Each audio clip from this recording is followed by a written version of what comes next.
Good morning po, good morning. Alright, Kuya Bench here. Yes. But before we begin, di ba? Pray muna tayo. Father God, salamat po sa araw na to, Lord God. Salamat po for another day, for waking us up, Lord God. Thank you for your grace, Lord God, of giving us the opportunity to wake up again and see you, Lord God, and feel you in our midst, Lord God. Salamat po. Lord, continue to bless us, Lord God, to be with us, Lord God, even on this beautiful Saturday, Lord God. Naway yung mga nasa bahay ngayon, bigyan mo sila ng opportunity, Lord God, na makapagpahinga. At sa mga may trabaho pa rin po ngayong araw na to, gaya ng asawa ko, samahan nyo rin sila, Lord God, kahit Saturday, make them productive, Lord God, and keep them within you, Lord. At nang ito, Lord, in Jesus' mighty name, amen and amen. Alright. By the way, may 5 subscribers na tayo. Yes. Masaya. Nakakatuwa. Meron na po akong 5 subscribers. Yet I still, dahil bago nga lang ako dito, I still need to check kung makikita ko sino man yan. Kasi somehow gusto ko kayong ma-mention dito, para mapasalamatan kayo personally. Pero sabi ng asawa ko, isa na raw siya doon. Kaya kanina ko na siya pinasalamatan na isa siya sa mga subscribers ko. Anyway, ayun guys, salamat po. Salamat ulit sa 5 subscribers na na tumangkilik dito sa aking channel. Salamat po. Okay, for this Saturday, no, yung kahapon nating kwentuhan is about my walk of life kay Jesus Christ, no. How i-recap ko lang na how sanctification is not really an easy journey for everyone experiencing the walk of life, Lord God.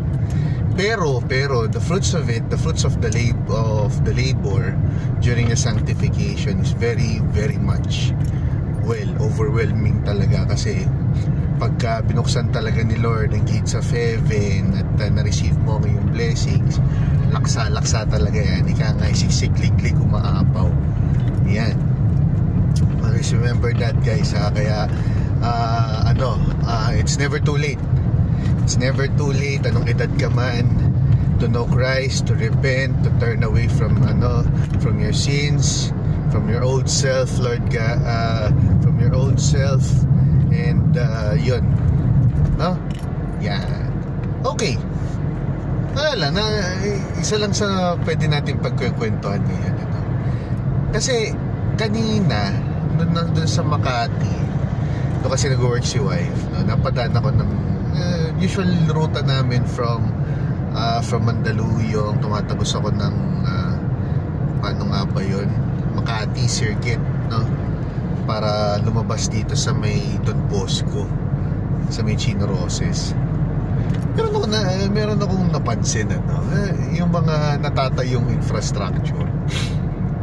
Ako kasi laging 2 sides of the coin ako, either a positive or the negative, the pros or the cons. Nakita ko doon sa may Walter, tsaka doon sa tawiran ng Arnaiz, sabi ko, merong footbridge. May footbridge doon, tapos sa kabilang side may pedestrian. Tapos doon sa footbridge wala rin naman gumagamit. Kasing lapad lang ng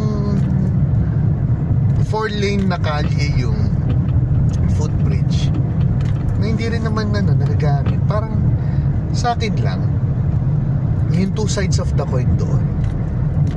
Sayang yung main word na nakikita ko.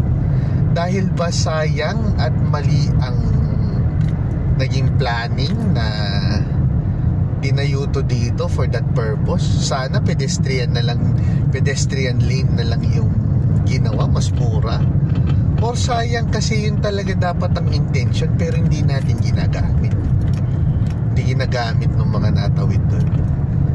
Kung isipin ko ngayon, nakakatamad umakyat, konti lang na lalakarin, hindi mo na lang ayun yun. Tsaka kaya hindi ko magets bakit kaya ganun, no? And yung bakit yung safety and quality laging hindi siya emphasize sa atin dito sa Pinas, no? Laging tsaka na lang yun, hindi yun emphasis, hindi siya primary need, hindi siya pero pagka na-disgrasya, hindi ka ba gagastos dahil doon sa napabayaan mo lang na hindi mo ginawa yung isang safety for example, paano ba being aware sa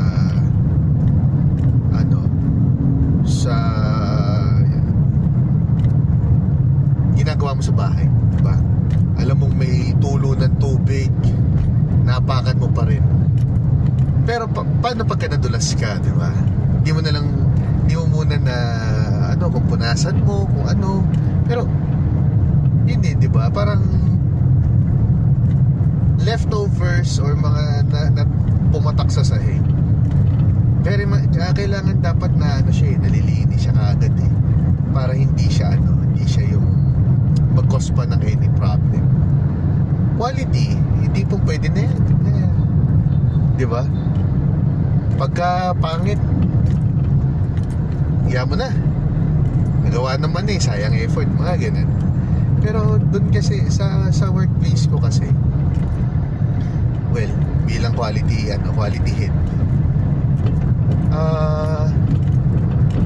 laging do things right the first time. Meron nga kaming ini-implement doon na yung PDCA para sa mga mga IE dyan. Well, I'm not IE, pero I'm part of your umbrella, which is supply chain. Pero for 11 years I've been with I'm doing quality assurance and business process So yung PDCA plan, do, check, act, yung sequence na yun, dapat yun yung lagi natin kino-consider. You should always plan what you do, plan what you say, plan what you think, kung anong gusto mo, at mo na lang sa alang-alang i-lift mo na lang kay Lord. Pero you can plan. Malalaman naman natin yun kung anong sagot ni Lord dun sa mo sa plan. 80% of your time must be allotted sa planning, para malaman natin kung kapag ka nagka-aberya yan, meron kang mga contingencies, may mga may mga way out na magagawa. Bibigay naman sa'yo ni Lord yan yung idea kung paano magkaroon ng way out. Tapos saka execute mo yung plan.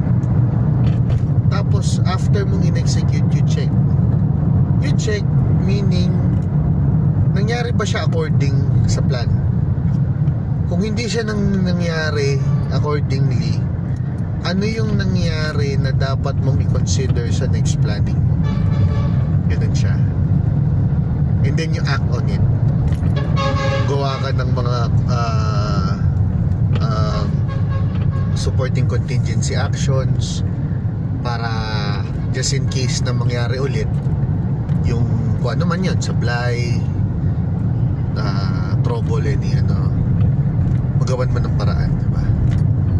So yun, kaya yung mga nakikita natin ngayon, minsan hindi ko rin hindi ko rin maiwasang isipin na plano ba ng ayos to? Napag-isipan kaya na lahat kaya ng consideration na consider, lahat ba ng aspeto, lahat ba ng natingnan bago nila to bago nila to ginawa. Bakit yung then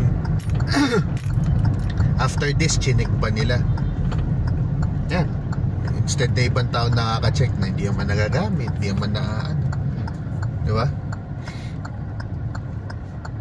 Tapos din, inaanohan ba nila? Rene-resolve ba nila yung discrepancy nakita?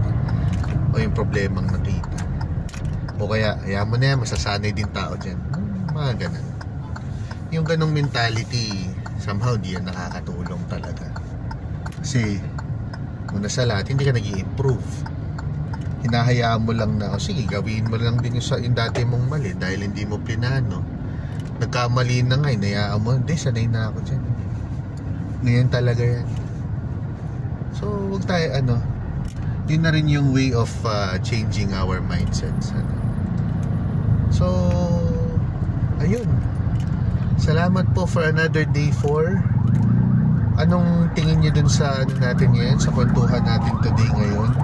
Katulong ba siya or napaisip din ba kayo na nga bakit may ganun? Leave your comments, guys. Would like to appreciate din. Sana nga maging natin yon next days or next times topic for kwentuhan. Malaman nyo rin yung insights ko based dun sa comments nyo. Ayan, guys, please like and subscribe to my channel. Salamat po sa lahat. Ingat po tayo. God bless us all. God loves you, and ingat po. Thank you.